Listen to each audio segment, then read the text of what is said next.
मी तुझा गेम केला, तुला मारून टाकलं तर माझं रहस्य पण तुझ्याबरोबरच गाडलं जाईल, असं चक्क नागराज कोणाला म्हणालाय? श्री स्वामी समर्थ प्रेक्षकांनो, आता नागराज महिपतला किडनॅप केलेल्या ठिकाणी आलेला असतो. महिपत त्याला उकसवायला म्हणत असतो, ओ नागराज शेठ, अहो जवळ या की. एकदा काय तुमचं नरडं आवळलं, तुम्ही जवळ यायलाच तयार नाही, लांब लांबच राहताय. अहो आपल्या लव्ह स्टोरीला 25 वर्ष झाली. सिल्वर जुबली साजरी करायची सोडून आपल्या लव्ह स्टोरीचा दी एंडच करायला निघाला तुम्ही तर. तर नागराजला आता हे सगळं ऐकून खूपच राग येत असतो महिपतचा, म्हणून तो काहीच बोलत नसतो. तर महिपत त्याला आणखीन उकसवत असतो आणि म्हणतो, अहो बोला काहीतरी नागराज शेठ, काय झालं? दिवस पाळी रात्रपाळी करून दमलेत की काय तुम्ही?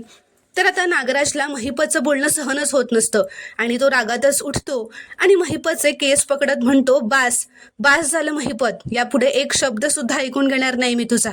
तुला काय वाटलं तू हवी ती बडबड करशील आणि मी गप्प बसेन? आता नाही. खूप पडतं घेतलंय मी आजपर्यंत, आणि एक लक्षात घ्यायचा, माझं ऐकायचं तू. कोण आहे मी? मी आहे बॉस, मी मालक आहे. आणि तू कोण आहेस? एक सुपारी घेणारा गुंड आहेस, कळलं ना? बडबड नाही करायची. मला बोलण्याआधी ना स्वतःकडे बघ, काय अवस्था झाली आहे ती तुझी. सिंह समजतोस ना स्वतःला? दात पडलेला सिंह आहेस तू. आता मी तुझा गेम केला, तुला मारून टाकलं तर माझं रहस्य पण तुझ्याबरोबरच गाडलं जाईल.